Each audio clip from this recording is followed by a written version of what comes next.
Hey there, I'm Tony Nicole. This is The Uplift. We got a great show for you, great cast of characters as well. Among them these, an Army sergeant takes us behind the scenes of the hardest job he's ever had in the military. Also, an urban cowboy who is bringing the Wild West to his metropolitan area, and a father and son who teach us a lesson on empathy and heroism. Also, a young beekeeper whose hive became the buzz of the town, not for good reasons, how he was able to save the reputation of his hobby. Plus, Steve Hartman, the great Steve Hartman, is the subject of his own story. The lesson there, humility. All of that and more. Heartwarming news. You know exactly what you're watching. The Uplift. Hey there, welcome to The Uplift, the show that lifts you up for at least the next 30 minutes, you and me as well. And we begin with a lesson in humility from Steve Hartman, and the subject of the story, Steve himself. Good morning. I'm Emmett, and this is Meryl. And this is our lesson on humility. Our dad will be along in a minute. He's actually our guest today. Yeah, but first, over to my older brother George, who's filling in at the dictionary desk. I'm defining humility as being free of arrogance, acknowledging your weaknesses, and not bragging that you're all that. Right. And this is important because if you're not humble, you could end up like my dad did in this story. Pulled from our archive, filed under humility. When a former Zamboni driver took to the ice a few years ago as an emergency replacement goaltender, he stopped 8 out of 10 shots and became an overnight sensation. Interviews and autographs, everyone celebrating the average Joe who appeared to be as good as an NHL goalie. But I wondered if maybe the opposite was true, that maybe NHL goalies are no better than the average Joe. To test my theory, I suited up the most average Joe I know. Me.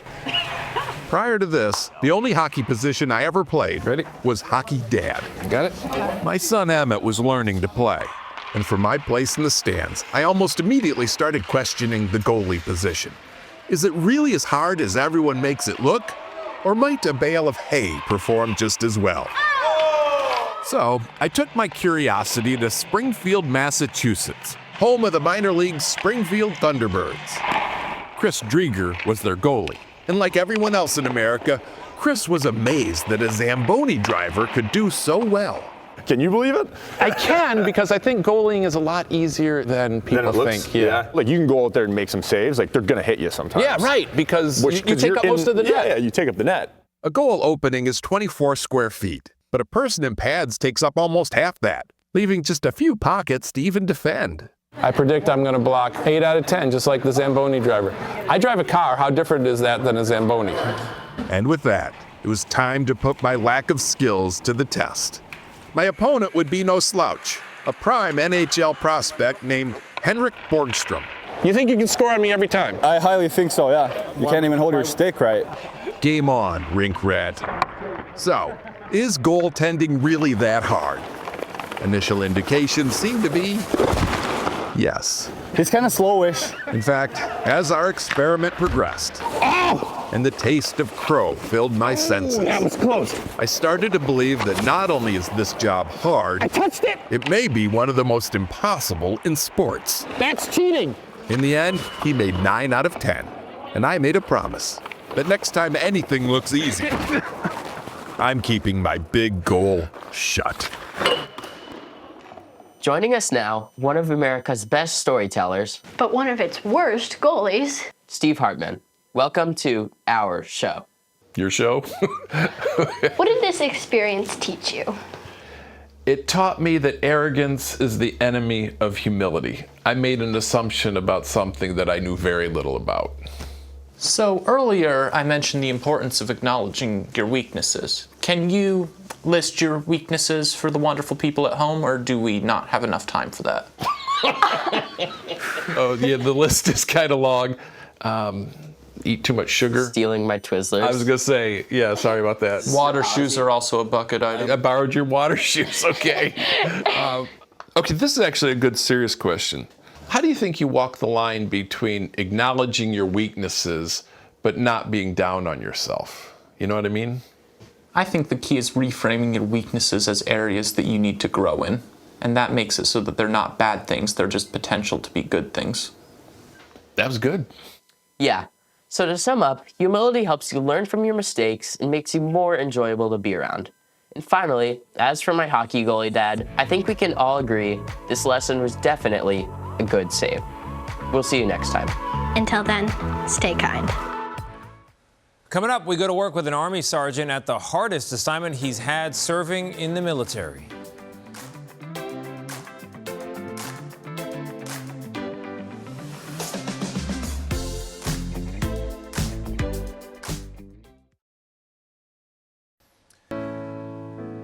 Time now to introduce you to an Army sergeant who shows us what he says is the hardest job he's ever done in the military.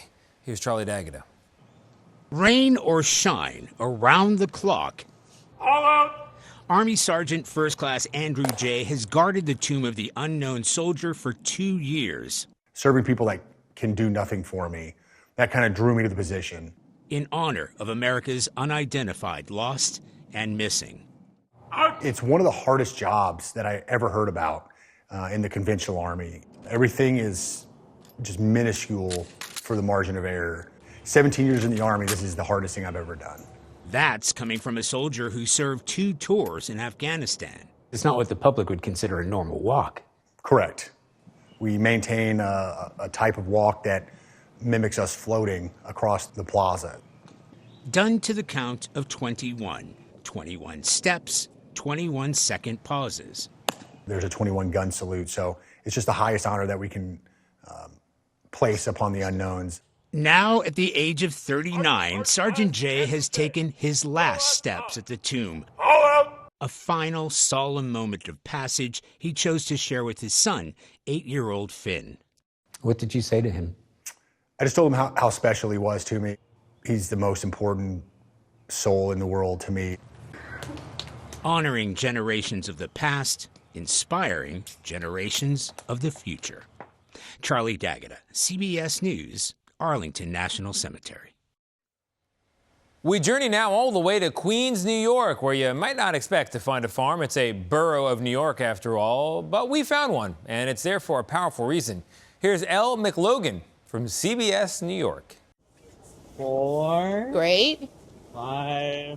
Special ed teacher Alana O'Donnell didn't have any farming experience when she came up with the idea that would transform her school community: chickens. Lots of this we had to learn on the fly because, again, zero experience with chickens. Her students, ages 14 to 22, have autism and a range of intellectual disabilities. Every day, they're cleaning, feeding, watering, and composting at the chicken coop behind PS 177Q. What's your favorite job with the chickens? I work with the chickens. And what else do you do with them? Refill water. Yes, that's what Do you think it's hard or it's easy? It's easy now, not hard anymore.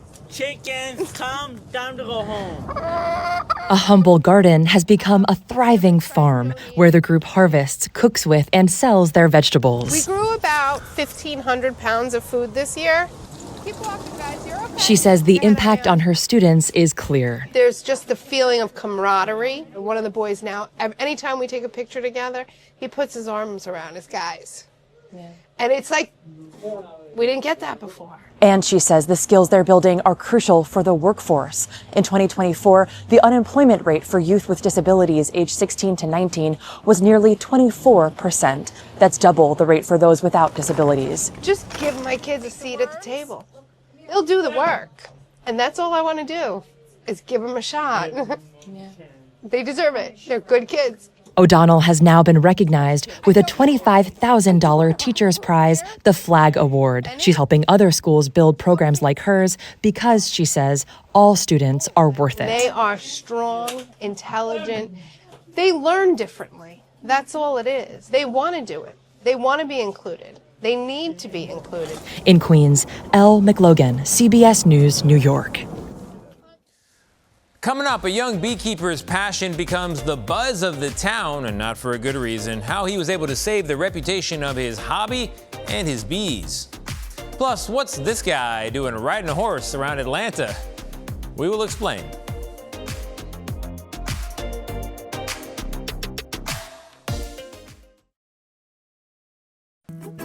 The 4-H Club is a youth development program that encourages kids to become leaders through hands-on projects. The 4 H's stand for head, heart, hands, and health. Bet you didn't know that. I didn't. So when a California 9-year-old's 4-H project was seen as a nuisance, he and his community worked to explain how important those 4-H's really are. Here's John Ramos from CBS Bay Area. Nicholas Bard is 9 years old, and for 3 years, the bees he's kept have taught him a lot. But now, in the last 6 months, he's gotten quite an education in politics as well.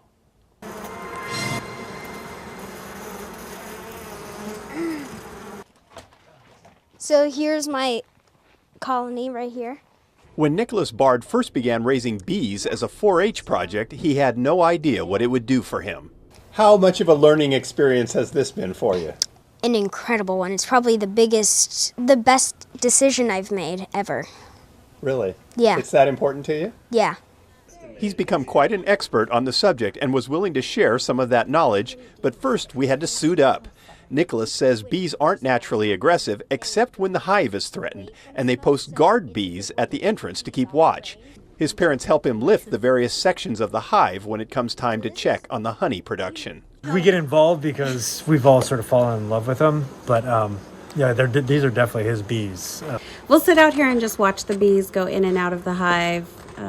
Just like sometimes it's our television. So it's very relaxing, very peaceful. Worker bees in the hive are all females, and they and other pollinators are essential to plants and help produce about 75% of the nation's food crops. But a general fear of bees has led Santa Rosa to ban beekeeping. And in March, after a neighbor complained, the Bards received a letter calling Nicholas's 4-H project a, quote, home occupation, demanding that it be removed and threatening that a warrant would be issued if necessary to inspect the property. In the city's ordinance, it classified honeybees in the category of property nuisances. Considering how you feel about these, what did it feel like when they called them a nuisance insect? How did it feel, girls? Horrible, they say.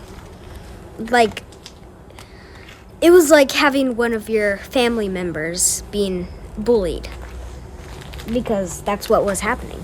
The Bards appealed the decision, but the city stood firm. So we had him look back 30 years, and over 30 years, they've never enforced that code. This is the first time? First time, yeah. That's when the beekeeping community got involved, including Etta Marie Peterson, who mentors young beekeepers and is affectionately known as Sonoma's Queen Bee. Dealing with Santa Rosa, I'm not sure. They've got to fix that.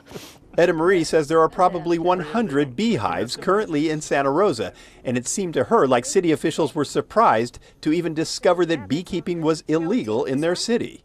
I've traveled all over the world meeting other beekeepers. Have you ever seen an ordinance like Santa Rosa's? Not written like that, no.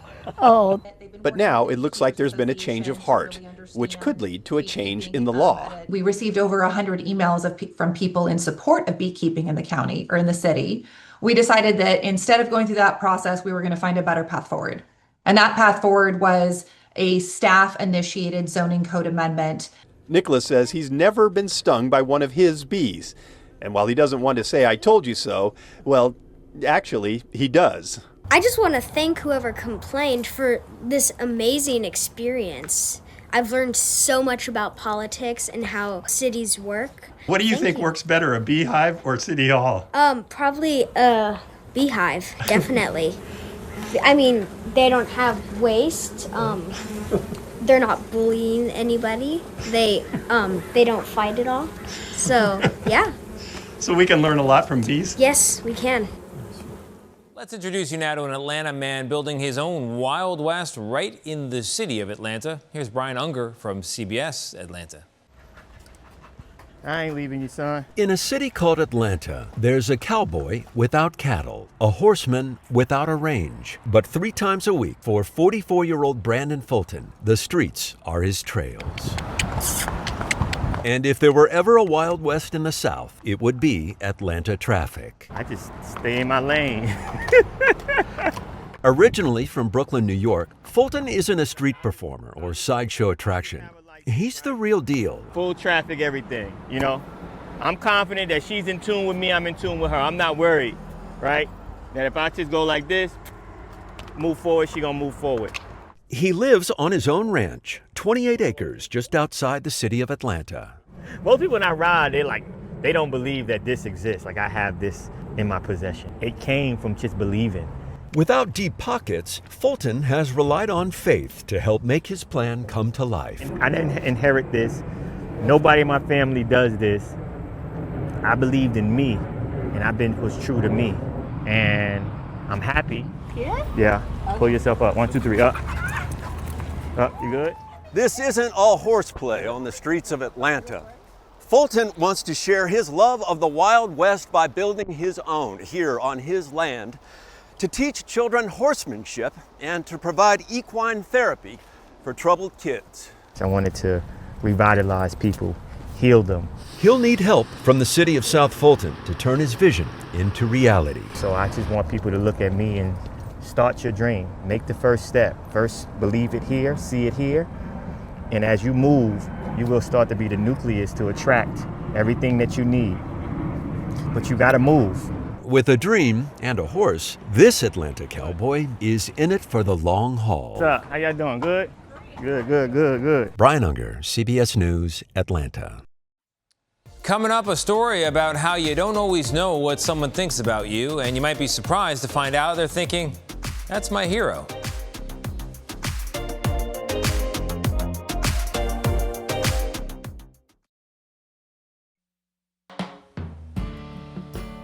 Stephen Bell has used a wheelchair since 1992, years before he became a dad, so his kids don't know him any other way.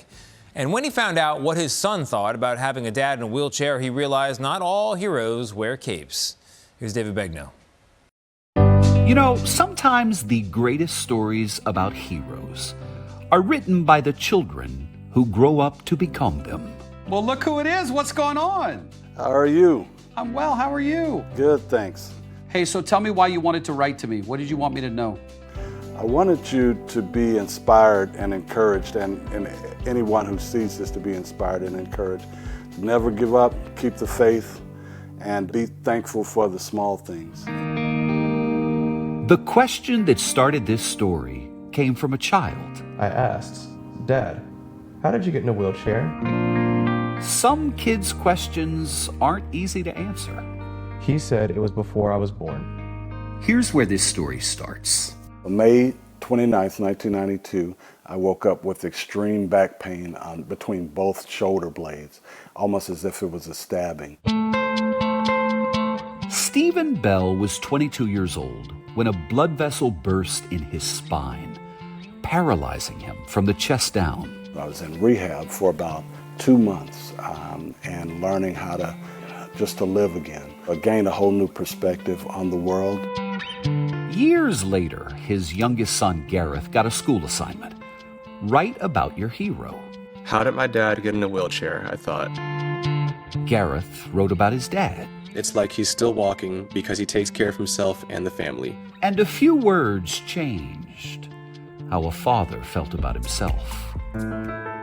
Dear David. In an email to me, Stephen said how much Gareth's words meant. When I read it, I felt seen for the first time in a long time.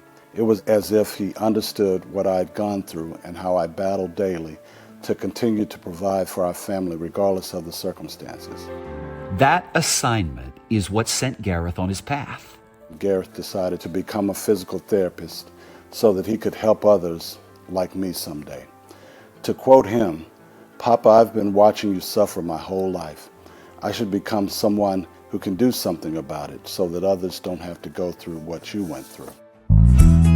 Gareth went to the University of Miami and now helps to run Adaptive Beach Days, helping people with disabilities get into the ocean. And recently, one of those people was his dad. For the first time in more than 25 years, Stephen felt the ocean on his skin with his son right beside him. They had to keep me from just jumping out of the chair and swimming. It was just like heaven for me. The first little splash hits him, and I just see probably the biggest smile I'd ever seen on his face in my entire life. Yeah, I'm not gonna cry, but I was so thankful. Since that first swim, Stephen has been back several times. When he was younger, I thought that compassion and empathy that he had, I thought, okay, this could be used as a weakness. But then I realized that it's his special sauce. I was surprised that he said that I'm his hero, because looking back on it, if I had to say it again, I'd say, I want to be like him when I grow up. I strive to be the person that he actually sees. Stephen wrote about his son, the one who called him his hero. But the truth is, they're heroes to each other. And that original assignment, well, it still has one more line. The prompt was, who is your hero? Gareth's answer then and now. He taught me how to be a man, all the lessons that I, hold on, excuse me. He was my role model growing up, and he still is. That is indeed our show. I hope it brightened your day. I hope it lifted you up. If for some reason it didn't, those reruns on the Uplift still totally free. Press play again. Meantime, I'm gonna go find some good news.